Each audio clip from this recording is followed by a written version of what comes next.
आपण पाहत आहात जनता न्यूज एक्सप्रेस।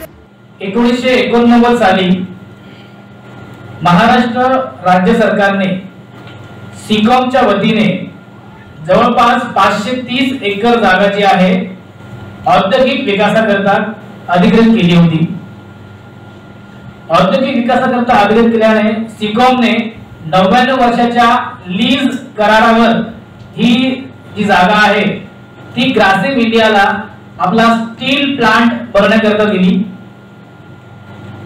या ग्रासिमने नंतरच्या काळामध्ये जवळपास 91 साली शेतकऱ्यांबरोबर लेखी करार केला व त्या लेखी करारामध्ये स्पष्टपणे दिले गेले की या शेतकऱ्यांना तिथे त्या प्लांट मध्ये कायमस्वरूपी नोकरीवरती सामावून घेतले जाईल व ज्या शेतकऱ्यांकडे जी ट्रेनिंग लागते ती ट्रेनिंग सुद्धा हे शेतकऱ्यांना ते कंपनी प्रोव्हाइड करेल। प्लांट सुरू झाला, प्लांट सुरू होऊन 20 वर्ष झाले तरी देखील या प्लांट मध्ये तिथले जे शेतकरी आहेत ते नोकरीस लागले नाही, त्यांना नोकरी मिळाली नाही। या 530 एकर जागेपैकी 250 एकरवरती प्लांट उभा राहिला, कॉलनी उभी राहिली, परंतु 280 एकर जागा जी आहे ती आजही पडीत आहे, ती न वापरात आहे। 20 वर्ष काम केल्यानंतर ग्रासिमने आपला प्लांट वेल्सपन स्टीलला विकला। वेल्सपन स्टीलने तो प्लांट 1000 करोडला विकत घेतला। 1000 करोड विकत घेतल्यानंतर वेल्सपनने त्या प्लांट सहित आणखी 530 एकर जागा जी आहे प्रायव्हेटली एक्वायर्ड केली 126 शेतकऱ्यांकडून आणि त्यामध्ये त्यांनी शेतकऱ्यांवर करार केला, एमओयू केलं की जर 3 वर्षाच्या आतमध्ये एक्सपान्शन होत नाही तर आम्ही तुम्हाला शासकीय नियमानुसार मानधन देऊ व नोकऱ्या सुद्धा देऊ। पण 4 वर्षाच्या कालावधीतच वेल्सपनने कुठला एक्सपान्शन ते बनवलं नाही, सरळ तो प्लांट विकला JSW ला आणि त्या प्लांटची किंमत झाली 2000 करोड पेक्षा जास्त। म्हणजे एकंदरीत 580 एकर जागा 89 ची, 455 एकर जागा 2009 ची, अशी जवळपास 1025 एकर जागा ही या भांडवलदारांनी इथे अधिग्रहित केलेली आहे शेतकऱ्यांची। त्यापैकी आजच्या घडीला 775 एकर जागा ही आजही पडीत आहे आणि या पडीत जागेवरती एक्सपान्शन नावाखाली या शेतकऱ्यांची पिळवणूक झालेली आहे। 2022 साली JSW ने एक पत्र काढलं आणि या पत्रामध्ये उल्लेख केला की नोकरीच्या बदल्यात एक वेळ स्थानगृह जी रक्कम आहे 16 लाख 2009 शेतकऱ्यांना दिली जाईल, परंतु या शेतकऱ्यांनी ती अमान्य केल्यानंतर तिथे उठाव झाला, फार मोठं आंदोलन झालं। 40 दिवस शेतकरी उपोषणाला बसल्यानंतर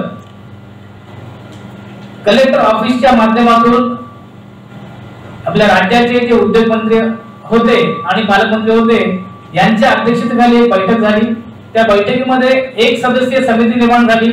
त्या समितीचे अध्यक्षपद ऍडिशनल डिस्ट्रिक्ट कलेक्टर यांना दिले गेले व त्यांना 4 मुद्द्यावरती एक अहवाल तयार करायला सांगितला। 1989 च्या शेतकऱ्यांना कायमस्वरूपी नोकरी कशी दिली जाईल व त्यांच्या नुकसान भरपाई त्यांना कशी दिली जाईल हा मुद्दा, हा 2 मुद्दे झाले। त्याचबरोबर 2009 च्या शेतकऱ्यांचं जे मानधन आहे शासकीय नियमानुसार ते काढलं जावं आणि त्यांना नोकरीमध्ये सामावून घेतलं जावं। ह्या 4 मुद्द्यावरती अहवाल तयार झाला। अहवाल तयार होऊन वर्ष उलटलं, सतत बैठकांसाठी आम्ही विवेचना केली मंत्री महोदयांकडे, परंतु बैठक लागली नाही। एके दिवशी बैठक लागली 29 जुलै रोजी 24च्या 29 जुलै रोजी मुरड मधून जवळपास 50 शेतकरी बैठकीला आले, परंतु कंपनीचे कुठलेही अधिकारी या बैठकीला उपस्थित राहिले नाही। मंत्री महोदयांच्या फोनवर स्वतः फोन आला कंपनीचा आणि ती बैठक पोस्टपोन झाली दुसऱ्या दिवशी, पण दुसऱ्या दिवशी ही बैठक झाली नाही। त्या दिवशी कंपनीचे जे अधिकारी आहेत ते मंत्र्यासमोर दिसले, कदाचित ते बैठक घेऊन आले असतील। मग महिनाभर झाल्यानंतर जवळपास आम्हाला रविवारी रात्री पत्र येतं, खूप रात्री पत्र येतं आणि सांगतं की उद्या शेतकऱ्यांनी उपस्थित राहावे, परंतु गणपतीचा उत्सव त्यावेळेस सुरू होता।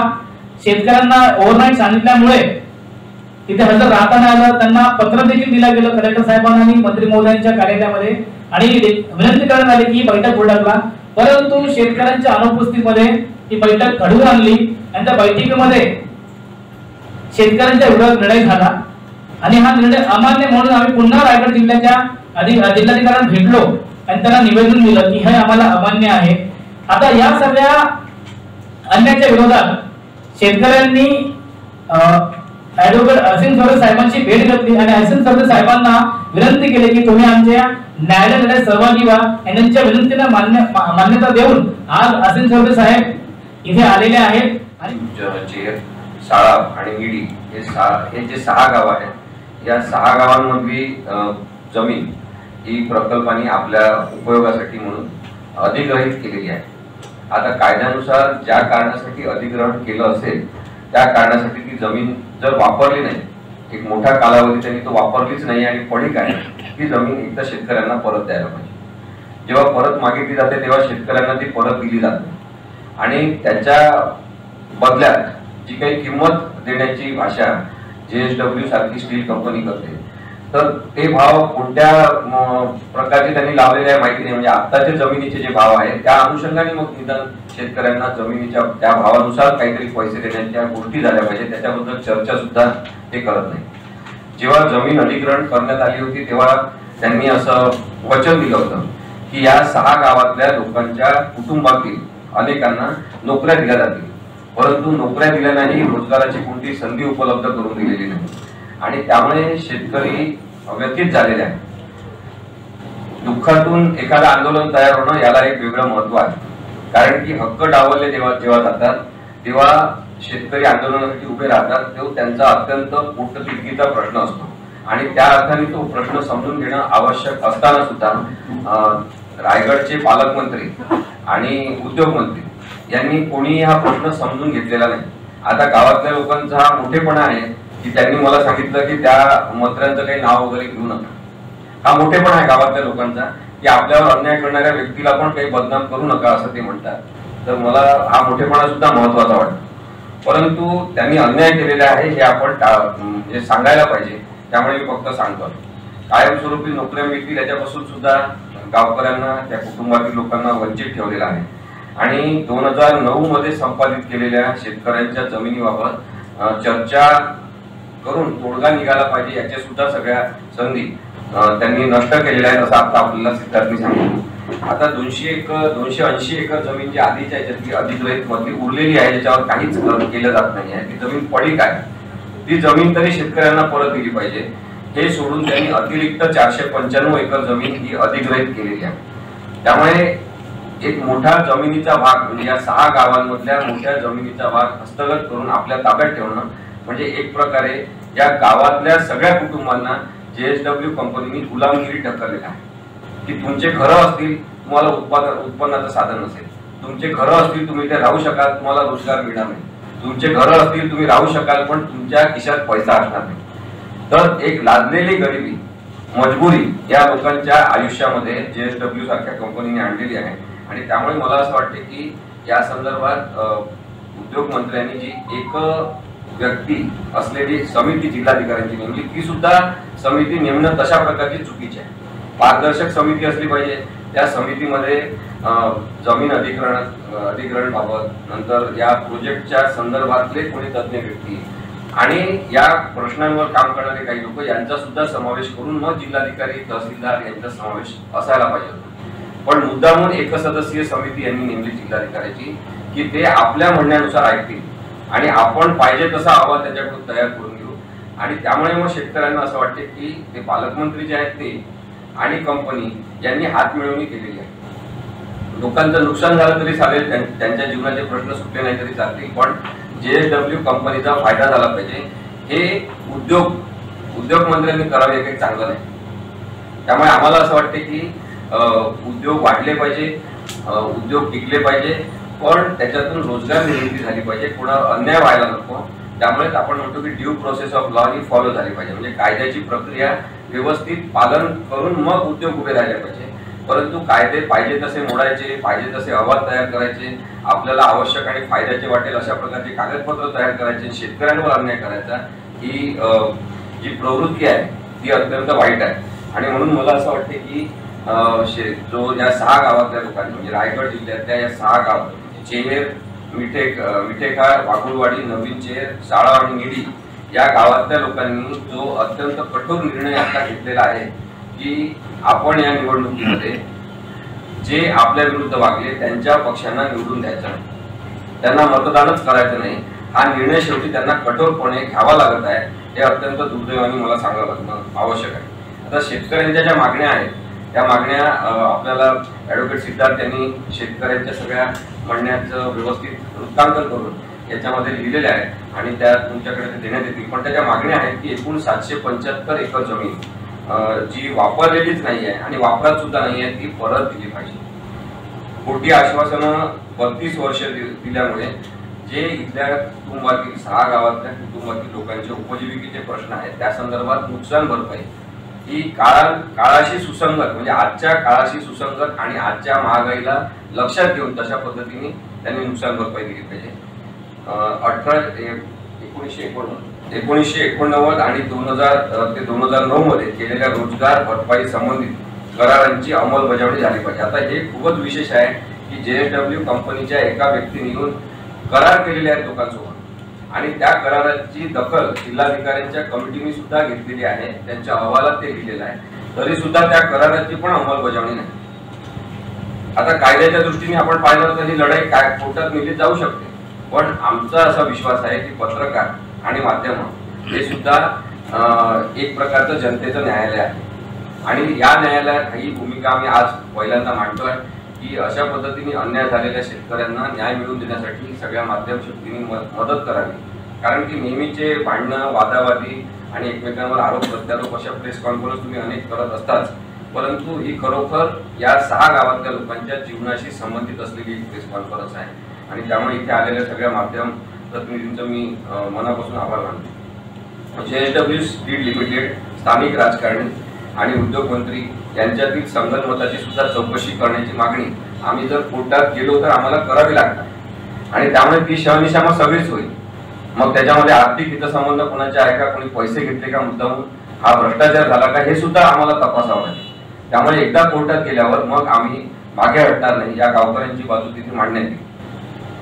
शासनाचे जे आव्हान आहे त्याच्यामध्ये शेतकऱ्यांनी तेव्हाचे मुख्यमंत्री एकनाथ शिंदे यांना आवाहन केलेलं आहे की त्यांनी हस्तक्षेप करून भोगलेल्या अन्यायाला त्वरित तोडगा काढून द्यावा. तेव्हाचे उद्योग मंत्री जे आहेत त्यांच्या कॉर्पोरेट हितसंबंधासंदर्भात आणि त्यांच्याशी संगनमत केल्यामुळे शेतकऱ्यांचा विश्वासघात झालेला आहे का याची सुद्धा चौकशी करावी. अत्यंत अशाश्वत पद्धतीने जी वागणूक कंपनीच्या लोकांनी, मंत्र्यांनी, जिल्हाधिकाऱ्यांनी सगळ्यांनी केलेली आहे त्याच्यामध्ये तातडीने तोडगा काढून शेतकऱ्यांना त्यांच्या जीवनाचे आधार प्राप्त झाले पाहिजे असं आम्हाला वाटते आणि म्हणून ही प्रेस कॉन्फरन्स घेतलेली आहे. विस्तृत कागदपत्र यांच्याकडे आहे. याच्यामध्ये एक अत्यंत महत्त्वाचं आहे, मी सगळ्या गावकरी पण इथे बसलेले आहेत सगळेजण, त्यांच्यासमोर आपल्याला सांगू इच्छितो की गावकऱ्यांच्या पैकी काही प्रतिनिधी आणि त्यांच्यासोबत ॲडव्होकेट सिद्धार्थ इंगळे आणि त्यांचे सगळे वकील सहकारी यांनी इतक्या मजबूत पद्धतीने आणि बारकाईने कागदपत्रांचं सगळी जमा केलेलं आहे की अत्यंत ताकदवान केस न्यायालयात दाखल होऊ शकते. परंतु आपल्या माध्यमातून आम्ही एक शेवटची संधी देतो आहे JSW कंपनीला पण की त्यांच्या मानवी भावना जागृत ठेवून त्यांनी उद्योगधंदे करावे. आता ज्या मंत्र्यांनी त्यांना मदत केली ते काही याच्यानंतर कधी असणार नाही आहे. त्यामुळे आता तरी त्यांनी आपल्या स्वतःमध्ये सुधारणा करावी आणि पुढे काही कालावधीमध्ये त्यांनी या शेतकऱ्यांच्या प्रश्नांवर तोडगा काढावा. आणखी एक विशेष बाब म्हणजे सगळे शेतकरी हे आपसात संवाद करून त्यांच्याशी बोलून प्रत्यक्ष कंपनीचे लोक जर येणार असतील तर त्यांच्याशी प्रत्यक्ष मीटिंग घेऊन म्हणजे कोणतीही मीटिंग अशी लपून छपून नाही पण एक सगळ्यांसमोर एक जाहीर मीटिंग घेऊन हा प्रश्न जर कंपनीच्या स्तरावर ते सोडवत असतील तर त्याच्यासाठी सुद्धा ते तयार आहेत. आजकाल आर्बिट्रेशन आपण ज्याला म्हणतो की आपसात सहमतीने तडजोड काढणं त्यासाठी सुद्धा शेतकरी मनाचा मोठेपणा दाखवायला तयार आहे. पण कंपनीने प्रामाणिकपणे यासाठी समोर यायला पाहिजे असं लोकांचं म्हणणं आहे. तर या सगळ्या हक्कांच्या भांडणामध्ये शेतकऱ्यांचं पारडं जड आहे आणि न्यायिक बाजू त्यांची बरोबर आहे, कायदा सुद्धा त्यांच्या बाजूने आहे आणि म्हणून जो अन्याय त्यांच्यावर झालेला आहे की वर्षांपासून होतो आहे तो अन्याय अत्यंत वाईट आहे. तुम्ही अनेक या 6 गावातल्या अनेक कुटुंबांची प्रगती थांबवून टाकलेली आहे, विकास रोखलेला आहे आणि त्यासाठी जे जे जबाबदार आहेत ते सगळेजण कायद्याचे दोषी आहेत असं माझं म्हणणं. की आचारसंहिता लागायची काही वाट पाहत नव्हते लोक, पण या सगळ्यांचं एकत्र येणं, त्यांनी एकत्रितपणे ठरवणं काहीतरी. 6 गावातले लोक आहेत, त्यामुळे त्यातल्या सगळ्या प्रमुख लोकांनी एकत्र येणं, एकमुखी निर्णय घेणं, या सगळ्या प्रक्रियेसाठी वेळ लागतो आणि म्हणून त्यांची हिंमत एकवटून त्यांनी एकत्र येऊन ही प्रेस कॉन्फरन्स घ्यायची ठरवली. म्हणून आम्ही आज लगेच ही पत्रकार परिषद. हा जो लढा आहे तो आजपासूनचा नाही, जवळपास 2 वर्षापासून आम्ही लढा लढतोय. हा 30 वर्षापासूनच्या प्रलंबित मागण्यासाठी आम्ही गेल्या 2 वर्षापासून लढा सुरू केलेला आहे. 40 दिवस अलिबाग कलेक्टर ऑफिस समोर उपोषण केल्यानंतर एक सदस्य समितीचा जेव्हा अहवाल येतो, त्या अहवालामध्ये या गोष्टी जर नमूद असतात तरी देखील तत्कालीन जे पालकमंत्री याच्यावर कुठले निर्णय घेत नाहीत. त्यामुळे विधान भवनातील मोर्चा सुद्धा काढला होता गेल्या पावसाळी अधिवेशनामध्ये. त्यावेळेस मुख्यमंत्री साहेबांनी स्वतःहून पालकमंत्र्यांना ही भूमिका दिली होती की तुम्ही याच्यावर तातडीचं उत्तर काढावं आणि शेतकऱ्यांना न्याय मिळवून द्यावा. परंतु तरी उशीर झालेला आहे. आम्ही वारंवार पत्रव्यवहार करतोय, मुख्यमंत्री कार्यालयामध्ये मुख्यमंत्र्यांना भेटण्याचा प्रयत्न करतोय, परंतु ते भेटत नाहीये आणि पालकमंत्री सुद्धा आम्हाला भेटण्याचं नाटक करून भेट टाळून पुढे जाऊन निघून जात आहे. कोर्टात जाण्याअगोदर जिल्हाधिकारी कार्यालय जे आहे ते या सगळ्या मागण्यांसाठी एक मोठी एक अथॉरिटी असते. आम्ही कलेक्टर साहेबांकडे हे महसुली हा पूर्णपणे विवाद आहे आणि या महसूल विवादामध्ये, जमिनीच्या विवादामध्ये जिल्हाधिकारी जे आहे ते मुख्य असं सुरुवातीच्या काळामध्ये जर त्यांच्याकडून होत नसेल तर मग कोर्टाची पायरी चढली जाते. परंतु अहवाल तयार झाल्यावरती जो अहवाल होता तो अहवाल हा कलेक्टर ऑफिसने तयार केलेला आहे. आता या अहवालावर निर्णय घेण्याची प्रक्रिया जी थांबवली, अन्यायकारक पद्धतीने केली, त्यामुळे आमचा हा रोष आहे. आता याच्या पुढे भूमिका घेणार आम्ही. सर पत्र आणला होता. मी तुम्हाला मुद्दा पण सांगू इच्छितो की जो JSW ने जे 16 लाखाचं एक वेळ सानुग्रहाची रक्कम दिली होती, त्या पत्रामध्ये 2 संदर्भ आहेत. एक मुख्यमंत्र्यांच्या बैठकी संदर्भ आहे आणि दुसरा कलेक्टर ऑफिसच्या बैठकी संदर्भ आहे.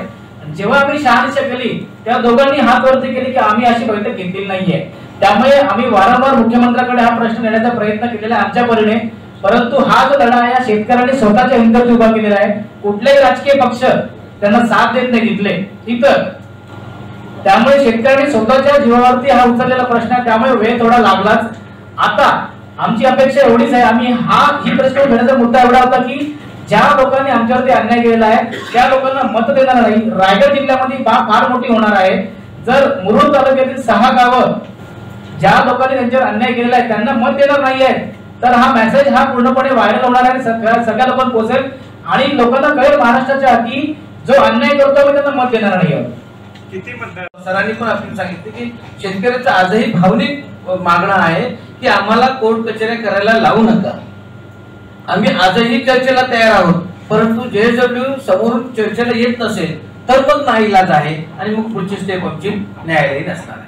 त्यांनी काल सांगितलेलं आहे, निवडणूक आयुक्त चोकलिंगम यांनी सांगितलेलं आहे की आम्ही या सगळ्या निर्णयाची शहनिशा करणार. कारण काय होत आहे की निवडणुकीच्या आधी ज्या झपाट्याने हे सगळे 1800 सह्या केल्या का 18,000 सह्या केल्या वगैरे, हे अत्यंत बालिशपणाचं आहे.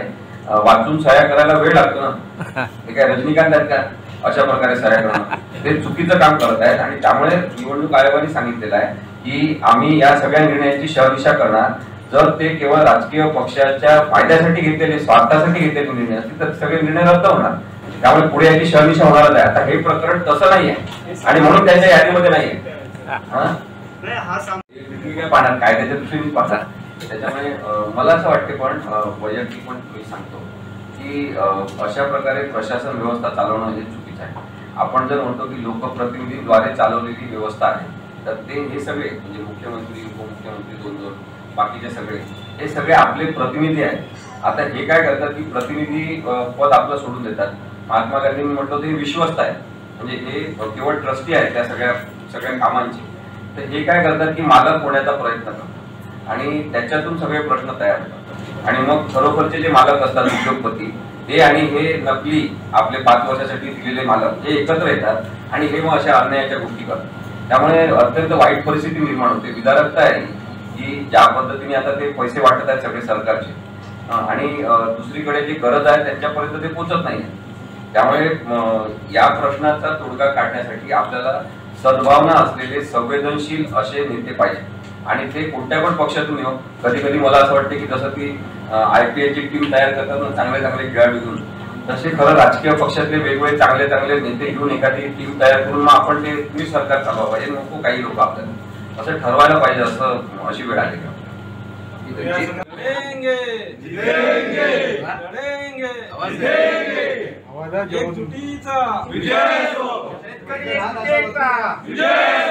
शेतकरी